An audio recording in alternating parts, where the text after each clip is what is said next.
Hello engineers, most welcome to engineers अड्डा 24/7। Myself Pramod Agrahari. जैसे मैं आप लोगों के लिए छोटी छोटी वीडियो लेकर आता हूँ 10 मिनट के मैक्सिमम। 10 मिनट में आप ये समझ लीजिएगा अगर 10 मिनट आपने वीडियो देख लिया तो आपका किसी भी एग्जाम में 1 मार्क्स हो सकता है, बिल्कुल होता ही है। अभी यहाँ पर जैसे कि मैंने आपको स्टेयर पढ़ाया, स्टेयर से आप और मैं ऐसे सब्जेक्ट लेकर आता हूँ जो मुझे पता है, क्योंकि मैं भी कॉलेज में पढ़ाया हूँ 3 से 4 साल।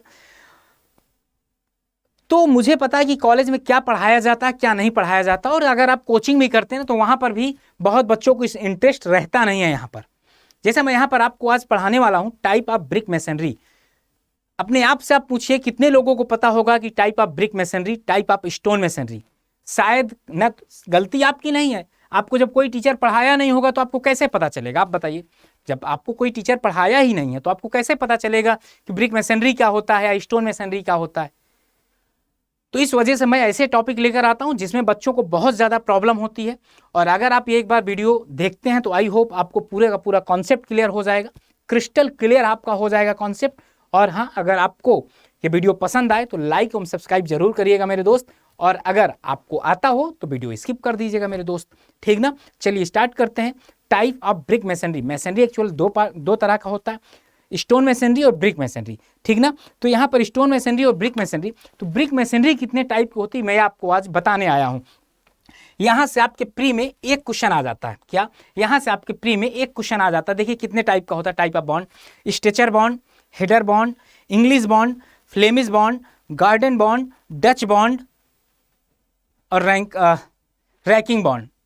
सात तरह के बॉन्ड होते हैं। ऐसे देखा जाए तो अनगिनत बॉन्ड होते हैं, लेकिन जो मेनली यूज होते हैं 7 टाइप के होते हैं, ठीक ना। अब फ्लेमिश बॉन्ड आल्सो क्लासीफाई इन 2 टाइप, सिंगल फ्लेमिश बॉन्ड और डबल फ्लेमिश बॉन्ड। समझते जाइएगा। यहाँ से ऑब्जेक्टिव कैसे आएगा अभी आप देखिएगा।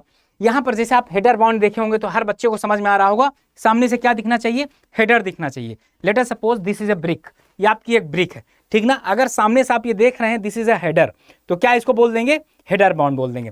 अगर ये दिख रहा है स्ट्रेचर तो इसको क्या बोल देंगे, स्ट्रेचर बॉन्ड बोल देंगे, ठीक ना। तो याद रखिएगा भी, आपको बहुत बेहतरीन लेवल का कॉन्सेप्ट यहाँ सिखाऊंगा, इसके बाद कभी आप भूलने वाले नहीं है। देखिएगा यहाँ पर अगर आप हेडर बॉन्ड बना रहे हैं तो हेडर बॉन्ड की कभी कभार आपसे एग्जामिनर पता क्या पूछ लेता है, थिकनेस पूछ लेता है। मतलब अगर हेडर बॉन्ड की थिकनेस कितनी होगी आप बता दीजिए, हेडर बॉन्ड की थिकनेस कितनी होगी। देखिए अब इंटरव्यूअर एग्जामिनर क्या करता है, आपको इसके ऊपर खड़ा कर दिया, इस वॉल के ऊपर अगर आपको खड़ा कर दिया तो पता है इसकी थिकनेस कितनी होगी, ये 19 सेंटीमीटर। कितनी? 19 सेंटीमीटर। प्लास्टर नहीं है तो 19 सेंटीमीटर होगा। लेकिन अगर आपको स्ट्रेचर बॉन्ड के ऊपर खड़ा कर दिया जाए, स्ट्रेचर बॉन्ड के ऊपर खड़ा कर दिया जाए तो पता कितनी होगी आपका, कितना होगा, 9 सेंटीमीटर। कितना? 9 सेंटीमीटर उसकी विड्थ होगी। अब समझ लीजिए एग्जामिनर का नजरिया क्या होता है, जो भी पेपर डिजाइन करता है उस नजरिए में कहाँ आपको खड़ा करता है। हो सकता है आपको इसके ऊपर खड़ा कर दे, हो सकता है आपको यहाँ खड़ा कर दे, बोल दे वॉल के साइड पे आप खड़े होकर बताइए कितनी ज्यादा उसकी विड्थ होगी आपकी वॉल की। तो आप बता सकते हैं यहाँ पर जो आपको दिखे, यहाँ पर भी आप खड़े होकर बता सकते हैं क्या होगा। देखिए यहाँ पर अगर आपकी ये ब्रिक जो है, अगर आप स्ट्रक्चर कुछ इस तरह से बनाते हैं मेरे दोस्त, ध्यान से देखिएगा, अगर आप स्ट्रक्चर कुछ इस तरह से बनाते हैं और ये स्ट्रक्चर में मतलब एक स्टूडेंट का मन था कि सर मैं स्ट्रक्चर कुछ इस तरह से बनाना चाहता हूँ, तो मैं कहा बिल्कुल भाई बना लो यार इस तरह का स्ट्रक्चर। वो इस तरह के बनाने से आपका फायदा क्या होगा, एक्चुअल में आपका जो वॉल होता है ना वो लोड बियरिंग होता है। और जब लोड बियरिंग होता है, आप खुद बताइए, अगर आपने यहाँ पर लोड लगा दिया तो आपको क्या लगता है, ये वाला पूरा सरफेस आपका क्या, ये वाला पूरा सरफेस क्या हो जाएगा, नीचे के ऊपर नीचे की तरफ सेटल हो जाएगा। बाकी इस पर कोई भी इफेक्ट नहीं पड़ेगा। लेकिन इसी जगह जब आप ये वाला स्ट्रक्चर बनाते हैं, जब आप ये वाला स्ट्रक्चर बनाते हैं ना मेरे दोस्त, ये वाला स्ट्रक्चर बनाते हैं तो यहाँ पर क्या होगा, ये इसकी सिंटेसिटी कुछ इस तरह से बढ़ जाएगी। तो अब सेटलमेंट होने के चांसेस कम होते हैं। एक ऑब्जेक्टिव आपका ये भी है, एक ऑब्जेक्टिव आपका ये भी है। देखिए पहले तो आपको बताया मैं, यहाँ से पहले ये क्वेश्चन बताए, यहाँ से हेडर स्ट्रेचर, यहाँ पर क्या होगा 3-4 बैट यूज होता है, काहे के लिए, ये लिनियरिटी को तोड़ने के लिए होता है। ओके, यहाँ पर क्या यूज करते हैं, हाफ बैट। हाफ बैट मतलब आधा ईंट, ईंट को क्या करिए, अपने ब्रिक को क्या करिए, बीच से तोड़ दीजिए, हाफ बैट बोलते हैं। और इसको 3/4 75% तोड़ दीजिए तो क्या बोलते हैं, 3/4 बैट।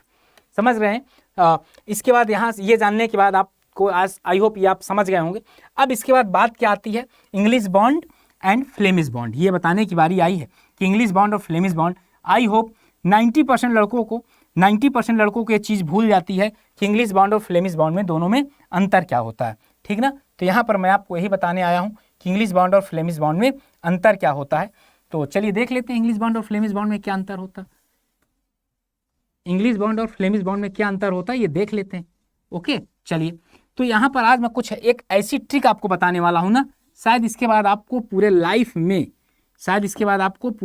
में कभी भी प्रॉब्लम नहीं होगी। इसके बाद आपको पूरे लाइफ में कभी भी प्रॉब्लम नहीं होगी। ओके चलिए लिख लेते हैं इंग्लिश बॉन्ड फ्लेमिश बॉन्ड। बड़े ध्यान से देखिएगा मेरे दोस्त, जब आप 12th तक थे तो आपके क्लास में क्या एक था सिस्टम, बॉयज और गर्ल्स होते थे, बॉयज एंड गर्ल्स दोनों होती थी।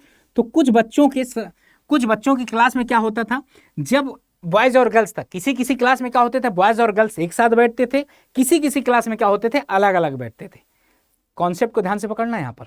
और जब बॉयज और गर्ल्स आपके हैं एक क्लास पे, एक बैच में हैं, अब उनको क्लास में बैठालना है, तो आप बताइए अगर आपके पास 2 रूम हैं, 2 रूम इजिली अवेलेबल हैं, तो क्यों हम एक में बैठा लें यार, क्यों एक में बैठा लें, तो अलग अलग बैठाल दीजिए। यहाँ बॉयज़ को बैठाल दीजिए, यहाँ गर्ल्स को बैठाल दीजिए। Very good sir. लेकिन अब आपके पास मजबूरी है भाई, आपके पास एक ही रूम है, तो क्या करिए, आप एक ही रूम में बॉयज़ को एंड गर्ल्स को बैठाल दीजिए, ठीक ना। तो पहला कॉन्सेप्ट यहाँ से आपका क्या निकल आया कि यहाँ पर अल्टरनेट कोर्स पे क्या, अगर यहाँ पर 2 कोर्स बताऊं तो यहाँ पर स्ट्रेचर आएगा, ऊपर क्या आएगा, हेडर आएगा। मतलब each course have stretcher and header alternate. मतलब हर कोर्स क्या होगा, एक कोर्स स्ट्रेचर का होगा, एक कोर्स आपका हेडर का होगा। शायद ये आप कभी नहीं भूलेंगे। लेकिन यहाँ पर अगर देख लें आप, यहाँ पर अगर आप कुछ इस तरह से बना रहे हैं तो पहले आप स्ट्रेचर प्रोवाइड किए, फिर हेडर प्रोवाइड किए, फिर स्ट्रेचर प्रोवाइड किए, फिर हेडर, फिर स्ट्रेचर, फिर हेडर। आप कुछ इस तरह का स्ट्रक्चर बना के बताएंगे। बताओ ये कॉन्सेप्ट क्लियर हुआ आपको? आई होप कभी भी आप ये कॉन्सेप्ट गलत नहीं करेंगे। दो कॉन्सेप्ट हो गए। तीसरा कॉन्सेप्ट बताइए, अब इन दोनों में स्ट्रेंथ किसकी मजबूत होगी, ये बताओ। इन दोनों में स्ट्रेंथ किसकी मजबूत होगी? इन दोनों में अगर स्ट्रेंथ देखा जाए यार, ये बताओ, जब लड़के और लड़कियां दोनों अलग अलग बैठ के पढ़ेंगे तो इनका मन ज़्यादा लगेगा यार। क्यों? इनका मन ज़्यादा लगेगा ना यार, इनका मन ज़्यादा लगेगा। नहीं, लड़कों की तो आदत ही होती है यार, तो यहाँ डिस्टर्ब ज़्यादा होंगे। तो स्ट्रेंथ किसकी ज़्यादा होगी? इसकी। स्ट्रेंथ क्या हो गया? इसकी ज़्यादा होगी स्ट्रेंथ कंपेयर टू दिस। लेकिन अगला क्वेश्चन देखने में कौन अच्छा लगेगा? क्यों? देखने में कौन अच्छा लगता है आप बताओ। जब बॉयज़ और गर्ल्स दोनों एक साथ बैठते हैं तो लड़कों देखो डेली नहा के जाते हैं, चाहे माइनस में टेम्परेचर चला जाए, लड़कों की फितरत होती है नहा के जाएंगे आप। और नहा के जाएंगे तो पता क्या होगा, नए नए कपड़े पहन के जाएंगे, क्योंकि उनको देखना है। देखने में कौन अच्छे लगते हैं? दिस अपीयरेंस में देखने में कौन अच्छे लगेंगे? ये वाले। और यही आपके एग्जाम में पूछा जाता है, समझ गए ना? यही आपके एग्जाम में पूछा जाता है। स्ट्रेंथ किसकी ज़्यादा होती है, अपीयरेंस किसका अच्छा होता है, ये चीज़ें बताओ। बात समझ में आई? इंग्लिश और फ्लेमिश बॉन्ड दोनों समझ में आ गए, इंग्लिश और फ्लेमिश बॉन्ड दोनों समझ में आ गए। इंग्लिश बॉन्ड में क्या होगा? Stretcher, header. और फ्लेमिश बॉन्ड में क्या होगा? Stretcher, header. एक ही कोर्स में स्ट्रेचर और हेडर रखे जाएंगे, यहाँ पर अल्टरनेट कोर्स पे रखे जाएंगे। ये बच्चे अलग अलग हैं, इस वजह से इनकी पढ़ने में मन बहुत ज़्यादा लगेगी, इसलिए इनकी स्ट्रेंथ होगी। ये बच्चे एक साथ हैं, नहा धो के जाएंगे, इसलिए इनका क्या होगा? अपीयरेंस अच्छा होगा। कॉन्सेप्ट क्लियर हो गया होगा? आई होप ये वैल्यू, अब आपको ये क्लास का महत्व तो समझ में आ गया होगा कि ये क्या कॉन्सेप्ट क्लियर हो रहा। अब इसके बाद अब देखिए, इंग्लिश बॉन्ड आपका हो गया, तो इंग्लिश बॉन्ड तो आप, फ्लेमिश बॉन्ड तो समझ गए होंगे, इंग्लिश बॉन्ड भी समझ गए होंगे। इंग्लिश बॉन्ड यही है। लेकिन फ्लेमिश बॉन्ड आपका 2 तरह से होता है। फ्लेमिश बॉन्ड आपका कौन सा होगा? डबल फ्लेमिश बॉन्ड और सिंगल फ्लेमिश बॉन्ड, ठीक ना।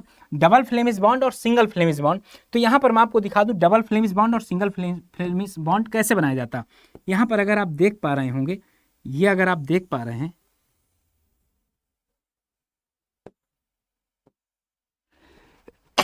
सॉरी, यहाँ पर अगर आप देख पा रहे हैं कुछ इस तरह से, ठीक ना, कुछ इस तरह से, कुछ इस तरह से, कुछ इस तरह से आपका बनेगा।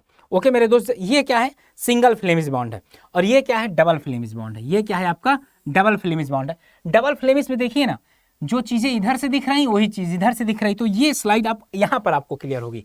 डबल फ्लेमिश बॉन्ड में आपको क्या दिखे? आपकी in this bond back side and front side face are same in appearance. ध्यान से देख लीजिए, डबल फ्लेमिश बॉन्ड में जो इधर से दिख रहा है वही तो इधर से दिख रहा, दोनों एक तरफ ही दोनों एक तरह ही दिख रहा, ये आपका क्या हो जाएगा, डबल फ्लेमिश बॉन्ड होगा। लेकिन सिंगल फ्लेमिश बॉन्ड में आप क्या करेंगे, सिंगल फ्लेमिश बॉन्ड में इन this bond facing has appearance of double Flemish bond, एक तरफ डबल फ्लेमिश बॉन्ड दिखेगा और बैक साइड क्या दिखेगा आपको, इंग्लिश बॉन्ड दिखेगा।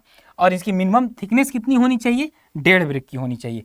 देख लेते हैं यहाँ पर, देखिए यहाँ पर इधर तो इंग्लिश दिख रहा है यार, इधर इंग्लिश दिख रहा, ठीक ना। इंग्लिश मतलब क्या, इंग्लिश मतलब क्या, हेडर स्ट्रेचर यहाँ पर दिख रहा, और दूसरे तरफ का दिख रहा है आपका डबल फ्लेमिंग दिख रहा है। इधर क्या दिख रहा है, ये देखिए ना, ये वाला साइज, ये दोनों सेम ही दिख रहा, ये दोनों सेम दिख रहा। तो शायद आपको ये बात क्लियर हो गई होगी। क्यों मेरे दोस्त, ये आपके एग्जाम में ना ये वाले वर्ड लिखे मिल सकते हैं, ये जो लिखवाया हूं ना ये वाले वर्ड आपको लिखे एज इट इज मिल सकते हैं। तो ध्यान रखिएगा ऐसे क्वेश्चनों को, अभी बता दूंगा कितने क्या क्वेश्चन हुए। इसके बाद हम ये चलता है, ये रैकिंग बॉन्ड, ये शायद आपने देखा होगा, जो भी गांव देहात से बिलोंग करते होंगे मेरे दोस्त मेरे भाई, वो ये वाला देखे होंगे। आपके यहाँ खरंजा लगता है ना, क्यों आपके यहाँ खरंजा लगता है, खरंजा जिसको बोलते हैं, गांव का प्रधान जो बनवाता है यही तो बनवाता है, यही तो बनवाता है, इसी तरीके से बनवाता है। अब मेरा आपसे क्वेश्चन ये है कि आपके एग्जाम में पूछा जाता है कि ये इसी तरीके से क्यों बनाया जाता है इसका जवाब कि आप ये इसी तरीके से क्यों बनाया जाता है, क्योंकि इनकी लॉन्गिट्यूडनल स्ट्रेंथ ज़्यादा होती है। इनकी क्या होती है, लॉन्गिट्यूडनल स्ट्रेंथ ज़्यादा होती है। और एक एग्जाम में तो पूछ लिया था कि एंगल बता दीजिए, ये वाला एंगल बता दीजिए या तो ये वाला एंगल बता दीजिए, ये दोनों में कुछ भी आप बताइए तो ये वाला एंगल कितना होगा। तो मैं आपको बता देना चाहता हूँ ये 45 डिग्री एंगल होता है। क्या होता है, 45 डिग्री। इसकी लिटरल स्टेबिलिटी क्या होती है, क्या इसका स्टेबिलिटी क्या होती है, ज़्यादा होती है। इसकी स्टेबिलिटी क्या होती है, वो ज़्यादा होती है। लॉन्गिट्यूडनल स्टेबिलिटी इसकी क्या होती है, ज़्यादा होती है। इस वजह से खड़ंजा में ये वाला मेथड यूज किया जाता है। अब आपके एग्जाम में क्या पूछेगा, diagonal bond are also called, diagonal bond को क्या बोला जाता है, रैकिंग बॉन्ड बोला जाता है। रैकिंग बॉन्ड दो तरह से होगा, डायगोनल बॉन्ड या हेरिंग बॉन्ड, ठीक ना, हेरिंग बोन बॉन्ड इसका ये नाम होगा। ठीक मेरे दोस्त, चलिए अब आगे चलते हैं। और है कोई, तो अब आप बताइए ये आपको सेशन कैसे लगा, जरूर बताइएगा आप लोग। देखिए मैंने आपको क्या क्या बताया यहाँ पर, आपको stretcher bond, header bond, Flemish bond, English bond, Flemish bond में तो सारा का सारा कॉन्सेप्ट क्लियर हो गया होगा। फिर इसके बाद क्या आपको बताया, मैं ये वाला ट्रिक बताया, ये वाला मेथड बताया, जो कि ऐसा रिलेट किया हूँ कि आपको कभी भी सोते समय भी ऐसा चीज़ें नहीं भूलेंगी। इसके बाद क्या करना था आपको, double Flemish bond, single Flemish bond with figure के साथ आपको मैंने बताया। और इसके बाद क्या था, आपको ये वाले ऑब्जेक्टिव आते हैं, एक ये वाला आपके एग्जाम में क्वेश्चन पूछा जाता है, ठीक ना, एक ये वाला आपके एग्जाम में क्वेश्चन पूछा जाता है। ठीक, तो मेरे दोस्त ये सेशन कैसा लगा, और ऐसे ही देखिए, ऐसे ही अगर वीडियो को जानना, वीडियो को देखना है तो प्लीज़ एक बार सब्सक्राइब कर लीजिए। और ऐसे ही वीडियो को पेड बैच में पढ़ना, ऐसे ही कंटेंट अगर आप पेड बैच में पढ़ना तो क्या करिए, आइए अपने आप को इनरोल कर लीजिए यार पेड बैच पे। अगर आप एक बार इनरोल करते हैं यार, तो मैं गारंटी के साथ कहता हूं ना कि आपका एज इट इज इसी तरीके से पूरा का पूरा सिलेबस कवर होता है, इतने ही क्लियर टॉपिक के साथ और इतने ही मज़ेदार कॉन्सेप्ट के साथ, जैसा भी आपको बताया हूं। देखिए हम यहाँ पर अगर आप ज्वाइन करना चाहेंगे, mission SSC JEE civil 3 start हो चुका, फाउंडेशन बैच, ये फाउंडेशन बैच आपका स्टार्ट हो चुका, चाहे यहाँ पर चाहे मिशन SSC JEE मैकेनिकल का हो, इलेक्ट्रिकल का हो, सिविल का फाउंडेशन बैच। चूंकि फाउंडेशन बैच 1 बहुत ज़्यादा सक्सेस हुआ था, उससे 40 से 50 लड़के क्वालिफाई किए हैं प्री और मेंस पे, इस वजह से। और ये मेंस वाला हमारा बैच है, तो आप किसी में भी इनरोल कर सकते हैं अपने आप को। और अगर इन सब का एक्सेस पाना है, देखिए यहाँ पर भी RRB JEE का भी बैच है, यहाँ पर JK SSB का भी है, उड़ीसा का भी है, और JK PSC AE का भी बैच है। ये सारे बैच को आप यूज कर सकते हैं, या तो सिंगल यूज कर लीजिए, सिंगल यूज करना तब भी आपको Y579 यूज करना है। और अगर इन सभी लेक्चर का अगर आप एक्सेस पाना चाहते हैं, जैसे कि आप सिविल का ये हो, मिशन ये वाला हो, मेंस वाला भी बैच हो, इसके बाद RRB का बैच हो, या उड़ीसा का जम्मू कश्मीर का बैच हो, तो आप कहाँ जाइए, महापैक में जाइए, अपने आप को इनरोल कर लीजिए मेरे दोस्त। वहाँ पर अगर आप इनरोल करेंगे तो ये वाला सिलेबस आपको इतने को नहीं मिलेगा। अगर आप क्या यूज करेंगे, ये कोड यूज करेंगे Y579। अगर Y579 अगर आप यूज करते हैं तो आपको मैक्सिमम डिस्काउंट, जैसे यहाँ लिखा है, क्योंकि पढ़ाना हमें और गाइडेंस भी मेरी ही चाहिए होगा आपको, समझ गया ना। तो आप ये कोड लगाइए और मैक्सिमम डिस्काउंट आपको मिलेगा। मैं बताऊं, ये आपको ना 3450 रुपये का मिलेगा 6 मंथ का, और 3900 रुपये का कितने का मिलेगा 12 मंथ का।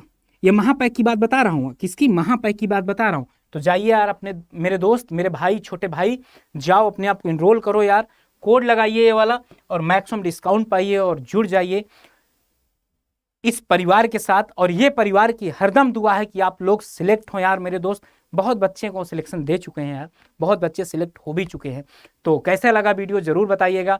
मैं आप लोगों के लिए ऐसे ही छोटे छोटे वीडियो विद कॉन्सेप्ट लेकर आऊँगा जो कि आपको बहुत अच्छा लगेगा। ये आपने बहुत प्यार दिया था प्रीवियस वीडियो में, और कई बच्चे रिकमेंड किए थे कि सर ये वाली वीडियो लेकर आइए, इस वजह से लेकर आया हूँ यार।